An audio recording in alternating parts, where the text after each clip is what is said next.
So let's now go on to earthquakes, and we'll end up seeing what is the link between Horse Hill and the earthquakes. You may think the earth beneath our feet is nice and solid, nothing happens. That's not true. The earth is constantly in motion. And to show you an example from a very handy seismometer, one of the ones installed recently at the one at Horse Hill, if we look at the seismic record, we see this is a small sample of it from sometime last year.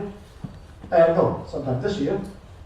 You can see the movement waving up and down over a period of about 5 seconds, this wavy line going down off the picture and back up. This is probably ocean swells. So the ground, in the time it takes me to say this sentence, the ground beneath our feet has gone down and back up by a fraction of a millimetre due to probably ocean swell. And I've tried filtering this out so we can see what's going on behind this big set of peaks and troughs, and that's just a filtered version, which is just noise. That's just background noise. On the longer time scale, after a really big earthquake, the earth rings like a bell for a day or two. And it's got various what we call modes of oscillation, free oscillation. It's like a bell ringing after you've hit it. The big earthquake, say magnitude 6 or 7, probably around the Pacific somewhere, makes the whole earth ring. And one of the modes we call the breathing mode, because it's going in and out, that's pretty obvious. Another mode is it goes into a prolate ellipsoid, to use the geometric term. It's as if the earth can't decide whether it's playing soccer or rugby. And last but not least, the one I like best, is the twist mode, where the top half of the earth is going to the west, while the bottom half is going to the right. And you all remember the song by Chubby Checker, 1962. Some of you are old enough to remember that, yes.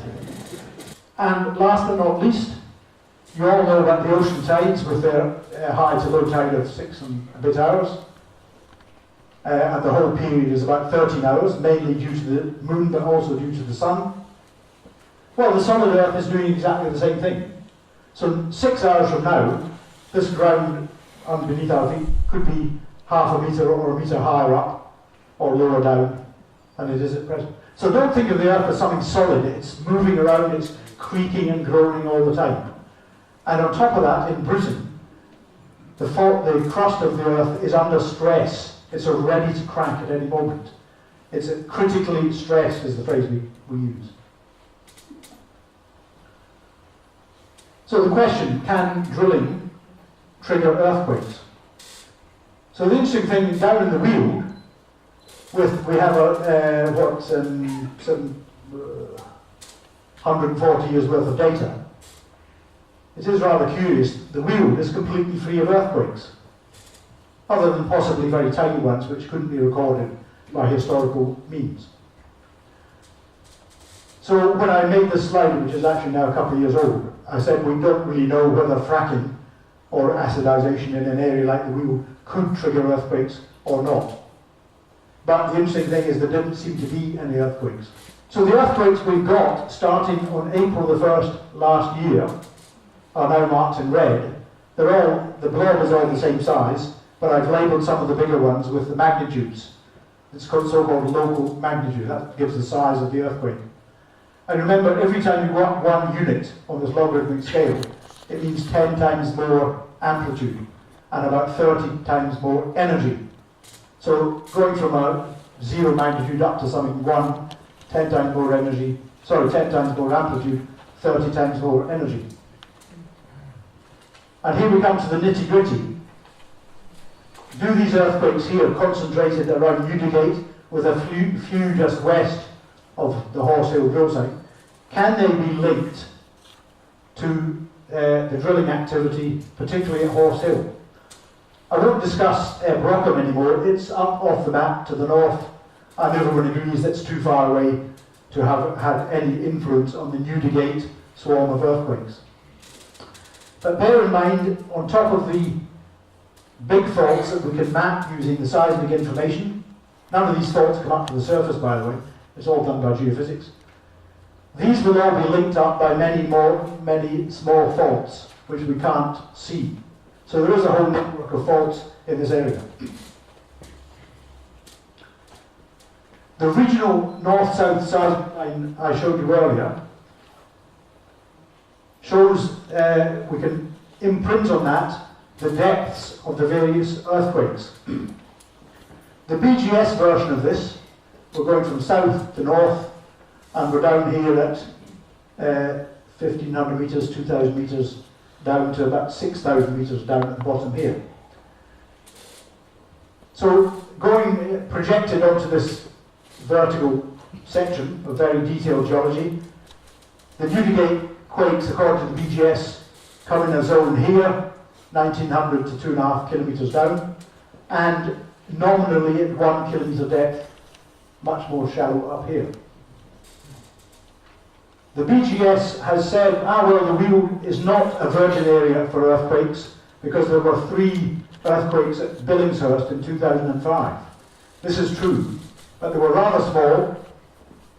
The biggest was 2.1, and the important thing to know is that they were down in the basement, or the crystalline rocks below the sediments, which are all the stuff up here.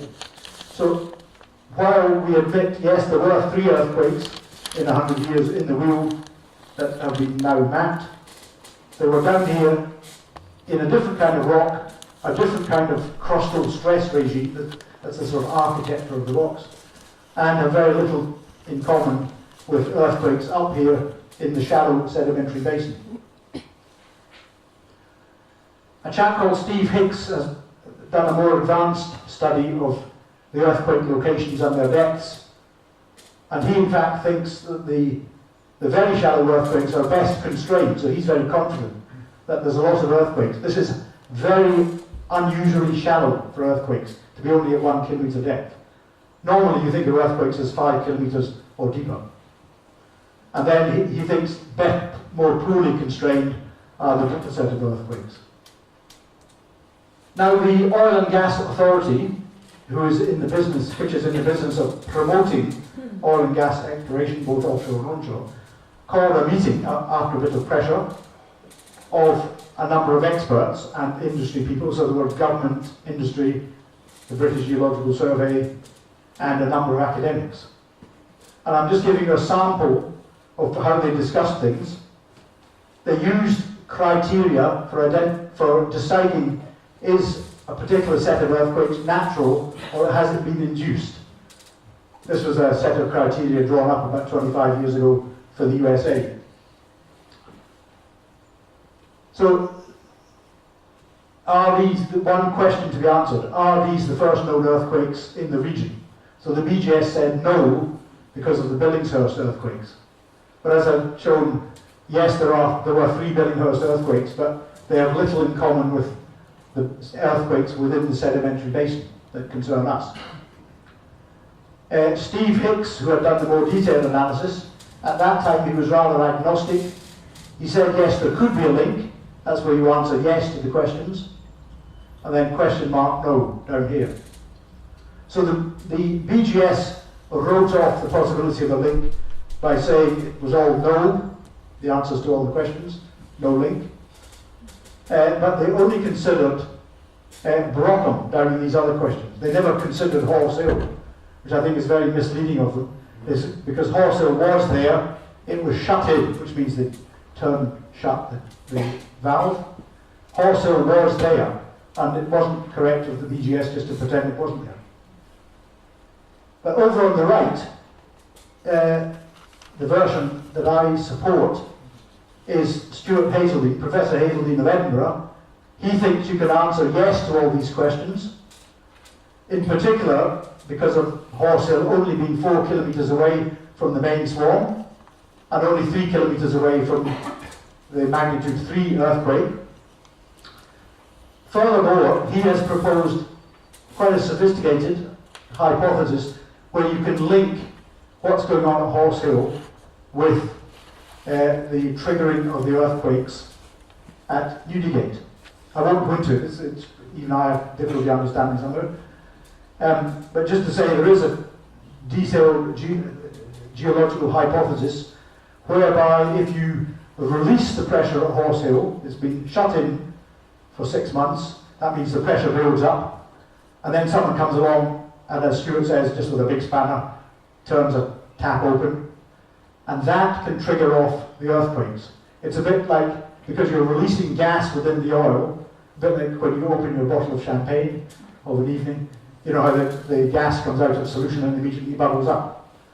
So Stuart has a proper technical hypothesis to explain the link between the opening of the Horse Hill well after its 6 months of activity and the triggering of the earthquakes. But the OGA nevertheless considered in their report, they took the majority view of the academics who are sponsored by industry, the industry itself, and the government. They concluded by majority that there was no link.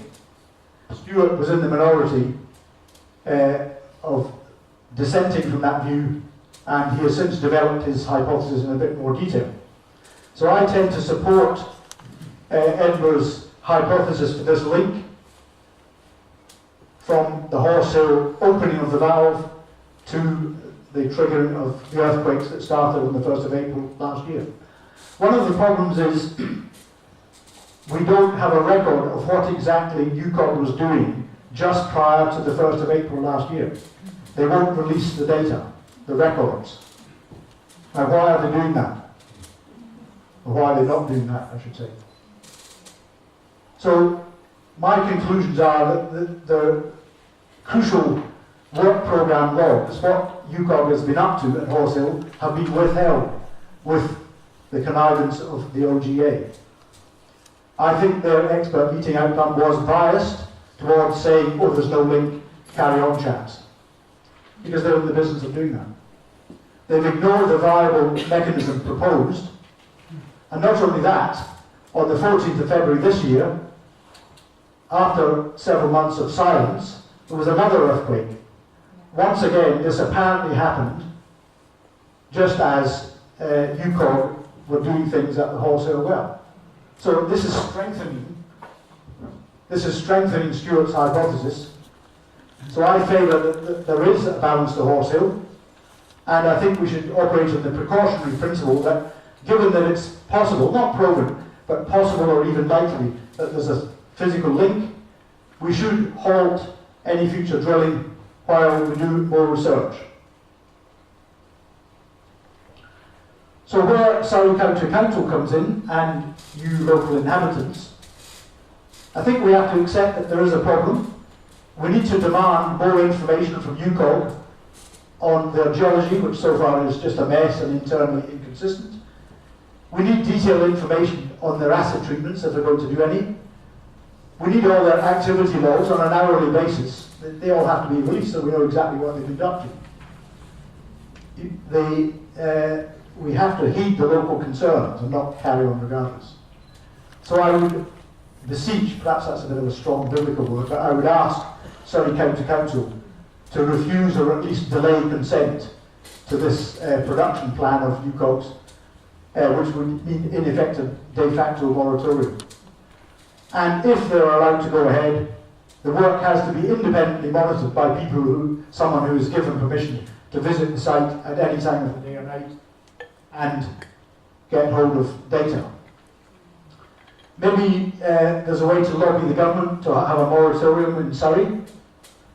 Not least, if the industry thinks it has no link to the earthquakes, well, they can put up a bond with a few $100 million maybe to cover any possible future damage. And last but not least, you residents, it would be useful if you could collate some systematic data on what we call the macroseismic effects, the effects that you can see and feel in your buildings and so on, and your properties. So overall, my conclusions on this current game going on in the group, I think the operators are all penny share cowboys, and I haven't mentioned any of this, but it's part of the story. The government is supporting this trade by Orwellian legal definitions. We can discuss this later if needed. The UK regulation is extremely poor, it's broken up, and it relies on self-reporting. Unconventionals will never be commercially viable. People talk about the shale gas revolution in the US. But the US has been a Ponzi scheme whereby currently hundreds of billions of dollars are owed by the fracking companies to the banks. It's all going to crash. It could be as bad as the subprime crisis of 2008. And of course, not least, we have to think, you can take the big picture. The energy future has to be in going for renewables and storage. The oil under the wheel or the gas under the wheel should stay where it is. We should not be exploiting it anymore. So up for discussion, if needed. There are some other topics, but I'll finish here. I'll welcome questions. That's what I'll do.